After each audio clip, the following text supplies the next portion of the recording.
मैं नीरज कुमार पाठक औरंगाबाद बिहार से सृजन सरोवर मंच का हार्दिक आभार व्यक्त करता हूँ, नमन करता हूँ और इस पटल की संचालिका आदरणीय श्री उषा पांडे जी, निर्देशक और व्यवस्थापक श्री राजकुमार गिरी जी, आदरणीय श्री सुभाष सिंह जी का तहे दिल से हार्दिक आभार व्यक्त करता हूँ।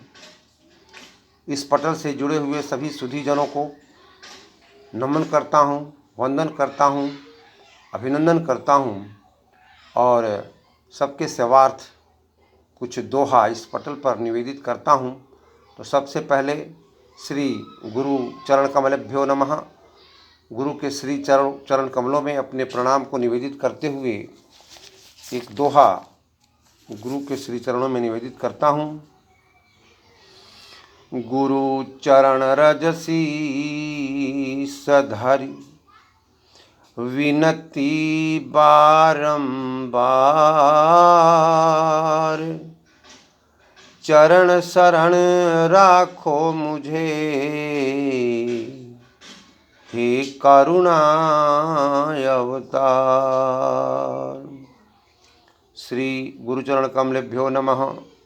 अब मैं पतित पावन यदुकुल नंदन नंदनंदन आनंद कंद मुकुंद भगवान श्री कृष्ण के श्री चरणों में अपनी भक्ति निवेदित करते हुए ये कामना करता हूँ कि जिनके माथे पर मोर का मुकुट है और जो तन पर काक्षी लपेटे हुए हैं, उनसे मेरा बराबर साक्षात्कार होते रहे। एक भक्त की यही कामना है और मैं अपनी दोहा निवेदित करता हूँ कि मोर मुकुट तन का छनी, घूंघराले हैं केस, जाऊं ढूंढन सांवरा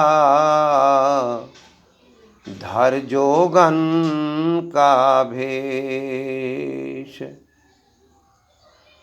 चित मोहन की माधुरी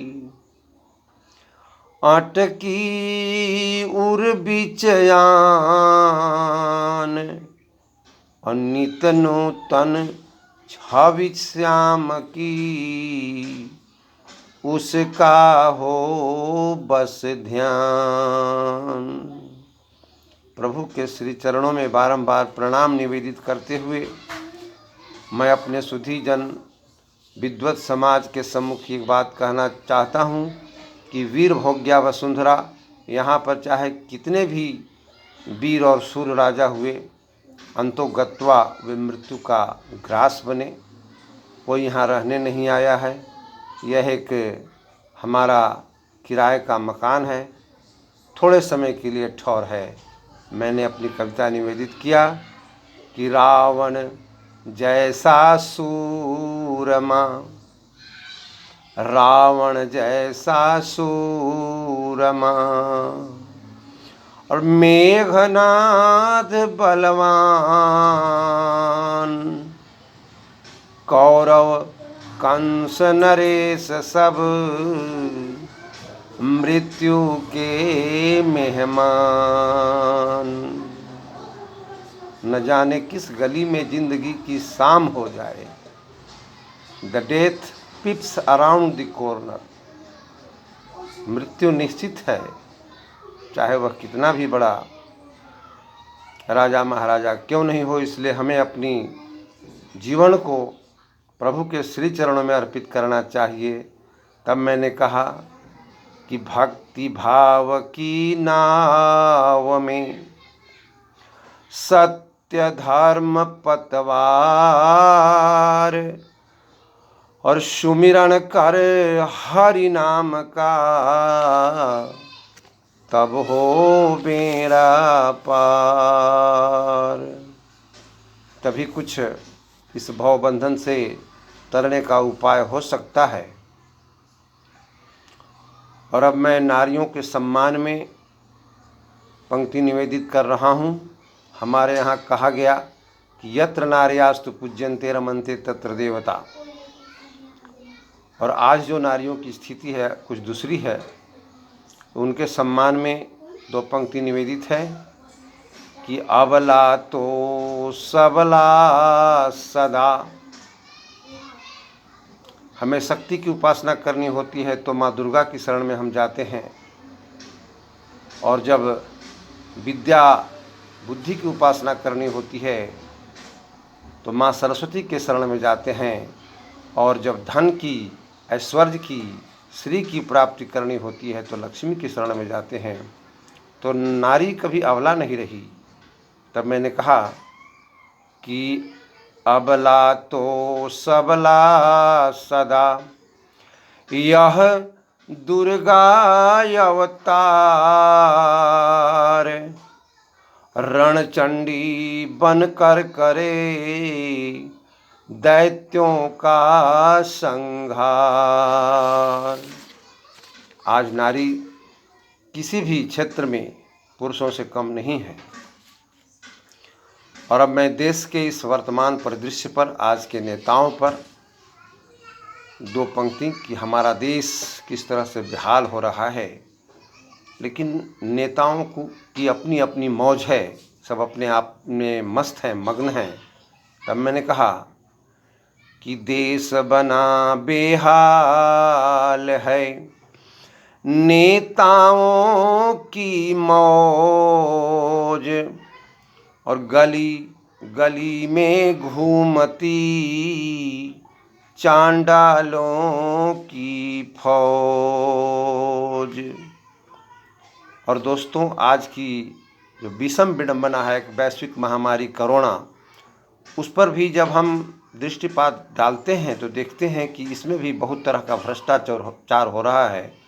एक आदमी जो 2 घंटा पहले पॉजिटिव होता है, 2 घंटा के बाद नेगेटिव हो जाता है। क्वारंटाइन सेंटर पर लूट मार मची हुई है।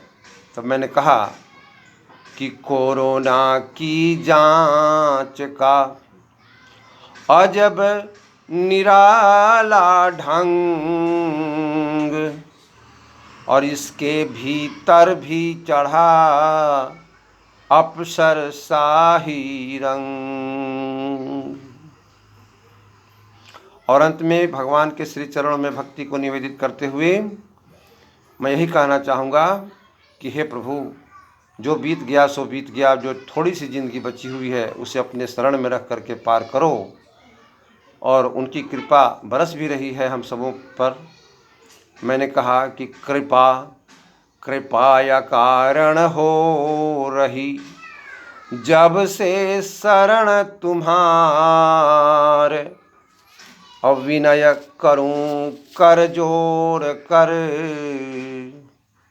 स्वीकारो दातार। हे प्रभु, मैं आपके श्री चरणों में अपनी भक्ति को निवेदित करता हूँ। आप इसे स्वीकार करें और मेरी विनती को सुने, क्योंकि आप तो इस सृष्टि के कण कण में व्याप्त हैं। तब मैंने अंतिम दोहा के रूप में कहा कि खुशबू ज्यों हर फूल में, खुशबू ज्यों हर फूल में, क्षीर बसे नवनीत, हर घट उसका वास है, अंदर है मनमीत। हे प्रभु, आप तो मेरे अंदर विराज रहे हो, लेकिन मेरी अंतर्दृष्टि इतनी, चक्षु प्रज्ञा इतनी प्रबल नहीं है कि मैं उसे निहार सकूं। आप अपनी भक्ति प्रदान करें। आपके श्री चरणों में बार बार अपनी भक्ति को निवेदित करता हूं, प्रणाम करता हूं। और इसी के साथ ही इस पटल से जुड़े हुए जितने भी हमारे सुधीजन हैं, और एक बार पुनः सृजन सरोवर मंच का हार्दिक आभार व्यक्त करता हूं। मैं नीरज कुमार पाठक इन्हीं चंद शब्दों के साथ अपनी वाणी को विराम देता हूं। धन्यवाद।